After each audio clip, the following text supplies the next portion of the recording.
Welcome to my YouTube channel earning with DN. कैसे हैं दोस्तों? आई होप आप लोग बहुत अच्छे होंगे। आज मैं एक और मेनबोर्ड का नया आईपीओ लेके आया हूँ, आरके डेवलपमेंट लिमिटेड। इस वीडियो में हम लोग देखेंगे इस कंपनी का फंडामेंटल एंड फाइनेंशियल कैसा है, कंपनी कब आईपीओ ला रही है, कितना प्राइस की ला रही है, क्या इशू साइज है इसके, और क्या क्या ऑब्जेक्ट है, और इसमें लिस्टिंग गेन कितना मिलेगा, क्या इस आईपीओ में अप्लाई करनी चाहिए या नहीं करनी चाहिए। ये सारी चीज देखेंगे, पूरे आईपीओ का रिव्यू करेंगे इस कंपनी का। तो चलिए बिना टाइम वेस्ट किए स्टार्ट करते हैं। सबसे पहले हम कंपनी के प्रोफाइल पे बात करेंगे, कंपनी क्या करता है। ये RK development limited real estate की कंपनी है।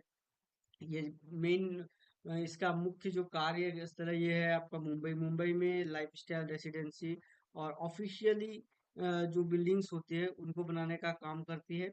और ये कई सालों से यहाँ पे काम कर रही है, अच्छा खासा इनके पास अनुभव है। मतलब ऑफिशियली भी बनाते, ऑफिशियली बिल्डिंग भी बनाते हैं और रेसिडेंशियली भी बनाते हैं, दोनों ही टाइप में इनका अच्छा खासा बिजनेस है। लेकिन ये सिर्फ मुंबई के अंदर ही है अभी, और ये एक बड़ी कंपनी है। ओवरऑल कंपनी का डेवलपमेंट का काम है, रियल एस्टेट का काम है। उसके बाद हम देखें कंपनी का आईपीओ क्यों ला रही है, आईपीओ का क्या रीजन है। आईपीओ लाने का जो इनका दो ऑब्जेक्ट है वो है फंडिंग डेवलपमेंट एक्सपेंसेस, जो भी मतलब डेवलप करने में जो खर्चे हो रहे हैं उसको मतलब वर्किंग कैपिटल के लिए ये ला रहे हैं। एंड ये इस दूसरी इनका जो है वो उससे लैंड एक्वायर करेंगे एंड उस पे जनरल कॉर्पोरेटिव पर्पस बिल्डिंग बनाने में जो भी खर्चे आएंगे, जो भी कॉस्ट आते हैं, ऑब्वियसली रियल एस्टेट में पहले पैसा लगाना होता है, फंड लगाना होता है, तभी जाके प्रॉफिट होती है और बिजनेस रन होता है। तो ये इस पर्पस के लिए ये ला रहे हैं आईपीओ। उसके बाद हम देखेंगे ये आईपीओ का डिटेल्स क्या है। ये आईपीओ का जो फ्रेश इशू है वो 10 रुपये पर शेयर के हिसाब से रहेगा। प्राइस बैंड इनका जो है 121 रुपये से 128 रुपया पर शेयर के हिसाब से रहेगा। लॉट साइज की बात करें तो 110 शेयर के लिए एक लॉट होगा। और टोटल जो इशू साइज है हमारा 410 करोड़ रुपया, 410 करोड़ का एक बड़ा इशू ला रही है कंपनी, जिसमें से फ्रेश इशू 410 है। टोटल फ्रेश इशू है, कोई ऑफर फोर सेल नहीं है, कोई प्रमोटर नहीं है। ये सबसे बड़ा एडवांटेज है इस कंपनी के लिए कि जितना पैसा ये आईपीओ से जुटाएगी वो सारा पैसा बिजनेस में लगाएगी, लैंड को एक्वायर खरीदने में लगाएगी, बिजनेस को बढ़ाने में लगाएगी।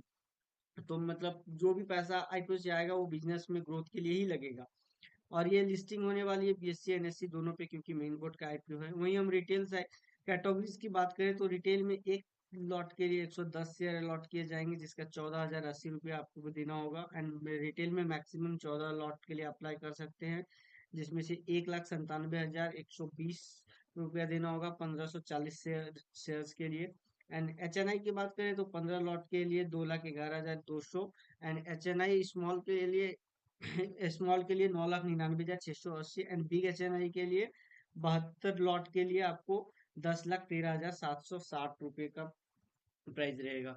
उसके बाद हम कंपनी के फंडामेंटल एंड फाइनेंशियल पार्ट्स को अगर देखें तो एसेट्स की बात करें तो 2022 में इनका एसेट था 3,699 करोड़।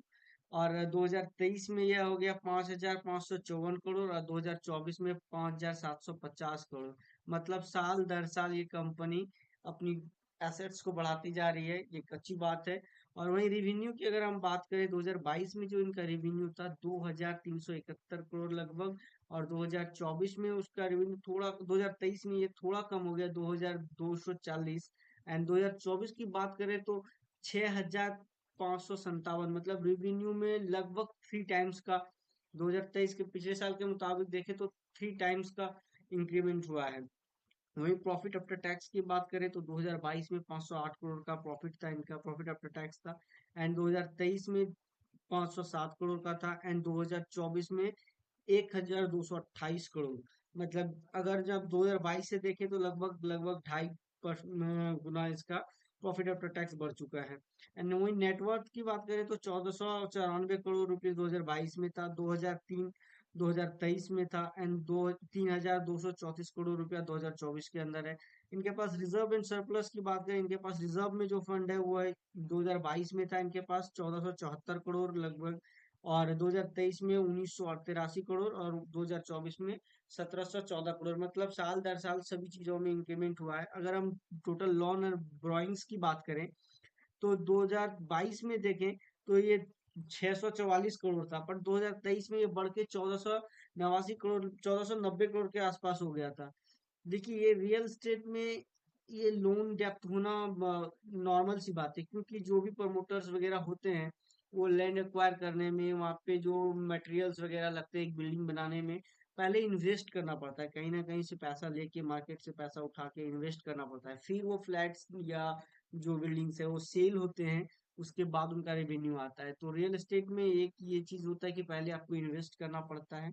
तो ये जो मैं 2022 में 2023 में देख रहे हैं, ये इनका इन्वेस्टमेंट है। उस समय इन्होंने 2023 के अंदर इन्होंने बहुत सारा लैंड एक्वायर किया मुंबई के अंदर, इसलिए उस समय ज्यादा इनका ये डेप्थ बढ़ गया था, कर्ज लिया। उसके बाद 2024 में देखें तो ये घट के फिर से 694 करोड़ के आसपास रह गया, मतलब ज्यादा लोन है नहीं कंपनी के। अगर बैलेंस शीट के हिसाब से देखें तो थोड़ा सा डेप्थ तो है, लेकिन बट रियल एस्टेट में इतना चलता है मेरे हिसाब से। अगर फाइनेंशियल फंडामेंटल्स को देखा जाए तो ठीक ठाक है। वहीं हम इसकी जीएमपी की बात करें तो आज के डेट में जो जीएमपी है वो है 128 रुपये में, 48 रुपया पर शेयर के हिसाब से, जहाँ 38% के आसपास, 37.5%, मतलब इनका जीएमपी चल रहा है अभी।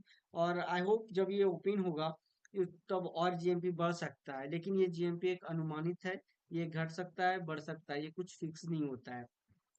उसके बाद हम आईपीओ के की डेट्स की बात करें कि आईपीओ कब आ रही है, तो ये आईपीओ ओपन हो रही है 16 सितंबर को, 16 तारीख को ये ओपन होगी एंड क्लोज होगी है 19 तारीख को। और इनका अलॉटमेंट जो आएगा वो भी अगले दिन 20 तारीख को आएगा। और रिफंड का इंस्ट्रक्शन 23 तारीख को देने वाला है। और क्रेडिट भी डीमेट अकाउंट में जिनको शेयर अलॉट होगा वो 23 तारीख में हो जाएगा। लिस्टिंग की बात करें तो ये 24 तारीख को लिस्ट होगा एनबीएससी दोनों में। उसके बाद हम अगर देखें ओवरऑल कि कंपनी में इस आईपीओ में अप्लाई करनी चाहिए या नहीं करनी चाहिए, सबसे पहली बात कि कंपनी का बैलेंस शीट।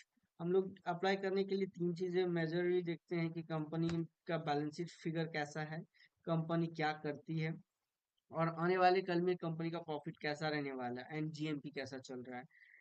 फाइनेंशियल फ्रंट तो कंपनी का मुझे ठीक ठाक लगा, अच्छा खासा फाइनेंशियल पोजीशन है, साल दर साल इंक्रीमेंट हुआ है। एंड जीएमपी की बात करें तो जीएमपी भी हमारा आइडियल जीएमपी हम लोग एक मान के चलते हैं, 20% से ऊपर का सेफ जीएमपी होता है, तो उससे ऊपर ही है अभी फिलहाल। बट जीएमपी घट बढ़ सकता है जो भी हो।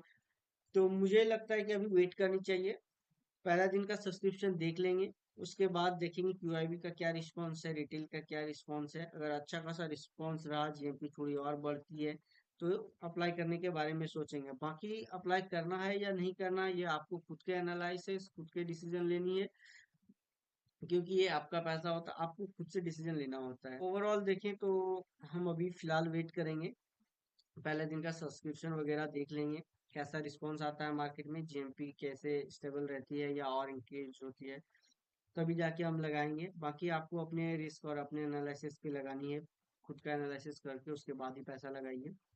मैं तो रिटेल कैटेगरीज में अप्लाई करूंगा। आप लोग किस कैटेगरीज में और कितने लॉट्स के लिए अप्लाई कर रहे हो, प्लीज कमेंट में बताइएगा। और वीडियो अगर अच्छा लगा हो, हेल्पफुल लगा हो, तो प्लीज लाइक कीजिएगा। जिन लोगों ने हमारा चैनल सब्सक्राइब नहीं किया है तो प्लीज सब्सक्राइब कर लीजिएगा। Thank you for watching.